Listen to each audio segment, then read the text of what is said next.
Hello, everyone. So in this lesson, we are going to see a little about custom lists and introduction to formulas, right? So let's get started. Now, this sheet will be available in your section 2 of resources. There you'll be seeing a sheet called worksheet called formulas, right? So in this Excel sheet, you'll see a lot of worksheets also. We'll go one by one, right? Okay, let's get started. So what we have seen in terms of lists is, for example, if there is Monday, and if you drag, what happens is it'll go in a sequence, right? Same with Jan, right? So if I drag, it'll go in a sequence. And But if you do one and if you drag, it does not go in that sequence, right? Now, only what you do is you enter 1, 2, 3, and because it has the example 2 and 3, now if you drag it,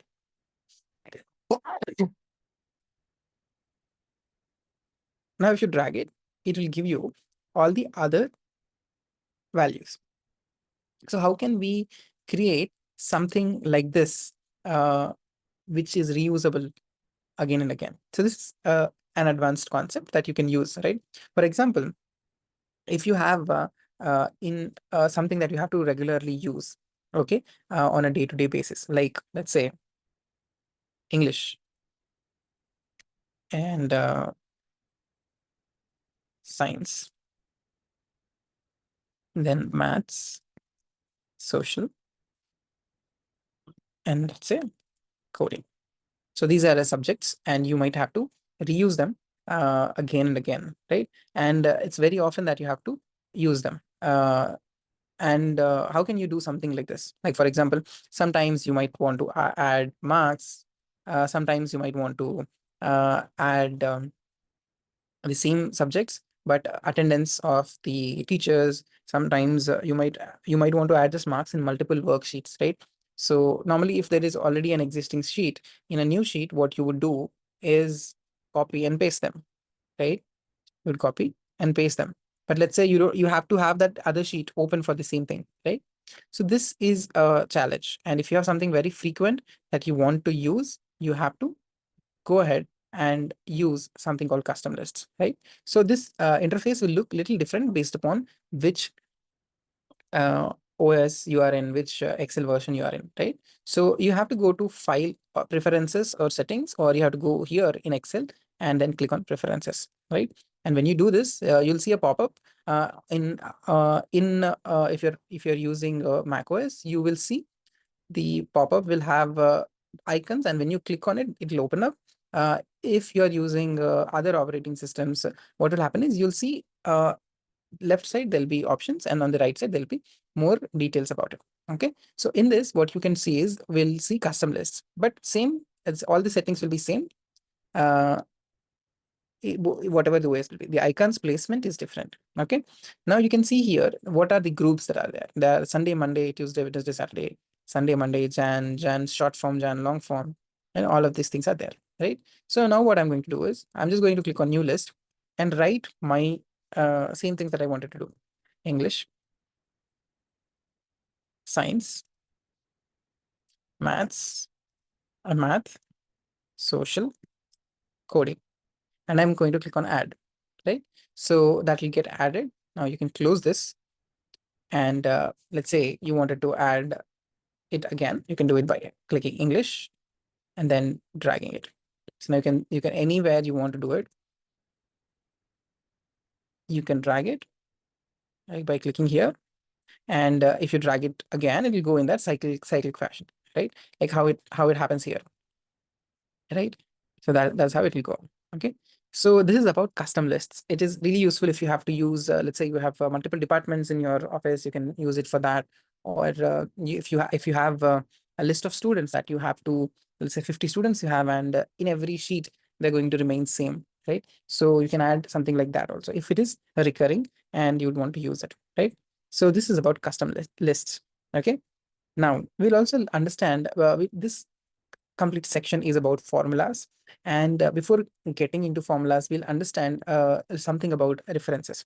Okay, so how do we do that? We go to references, and let's say now here you have different products. Okay, listed on the column, and you have different months listed in the here you have them in each individual row in a single column, and you have month or months in the different columns side by side, right?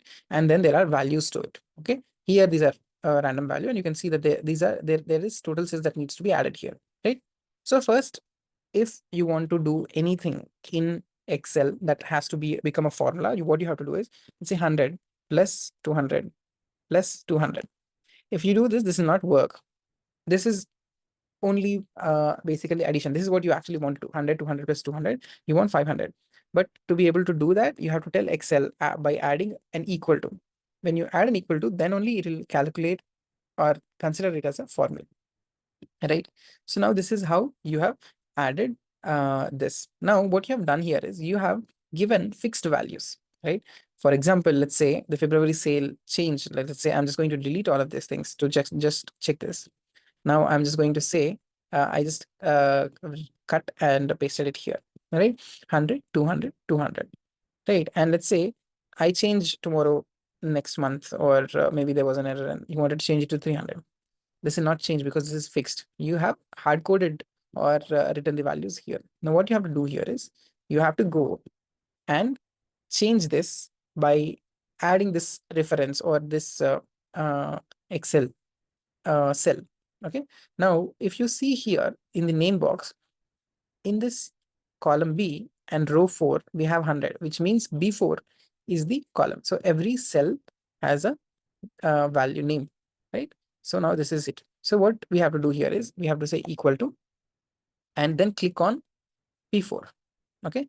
Then right plus, then again here, click, then right plus, then click again here and click enter. Now you will see that this has become 600. Now let's say if I want to change March to 300, you'll see the total sales increases, right? And the best part with formulas, with the names of the cells, is you can drag that formula to actually replicate or duplicate the same formula below also, but with change of names, right? So now if you see here, when you have added a formula here, it was B4, C4, D4, because you're writing it in E4, this is what happened. But when you went to E5, it did take B5, C5, D5. And similarly, it goes for B6, C6, D6. Right? You don't have to write the formula again, right? So this is how you would actually add the sales here. So you've done your part. Okay. Now how this works is when you have dragged it, it will the formula will take E4. If you're writing a formula, it will take 3 cells before it, right? Because this formula had that sequence, right? So one cell before is D4, one cell even before, 2 cells before that is C4, 3 cells before that is B4. Now if I copy this and paste it here, okay, so what it tried doing is it tried doing this. Now if I'm going to paste it here, copy this and I paste it here, it'll take 3 cells before that, right? So this is based upon where you're using it. It will take the base. Let's say the formula was something like this. Okay, I'm just going to say plus this, okay, H7. So if this is something that you have to be careful. The challenge, what will happen is if I'm copying this and if I'm pasting it here, and if I double click on this to see the formula, this is what it will always do, right? In the same sequence, it will take 3 before, and just below 3 cells and these many columns away, it will take the other one also, right?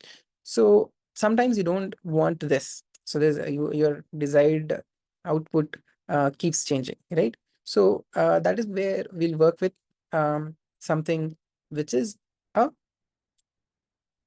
absolute reference or a fixed reference. Now this everything that you have added here, B4, C4, D4, this is a reference to this cell. B4 is a reference to this cell, right? So these are all references, right? These are relative references, right? Meaning it is relative to where you are using it, or it is connected to that. Now, let's say if I want to do profit for this, now 700 into 5%, if I do, right, into means the asterisk symbol. Now what is happening is it is 35%. Okay, right. So now what we're trying to do here is, if the formula is total sales into profit, it is 35. And if I try to drag it, here the same challenge will happen, right? So these cells are empty. And if you want it to be fixed, what you do here is you just say $I and $4, right? So this way, what happens is that is going to be fixed, right? So the first dollar means the I column is going to remain same. The second dollar means the 4 is going to remain same. Okay. So let's say if you don't have a dollar here before, I is anyway going to remain same.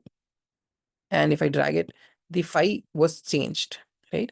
Now, if I put a dollar here in front of this, we are saying the row is also going to be remaining same, right? So always the value in any of these cells is going to remain same. So this is an absolute reference. So basically this is uh, difference between relative reference and absolute reference. In our next lesson, we look at the next topics in the formulas. Thank you.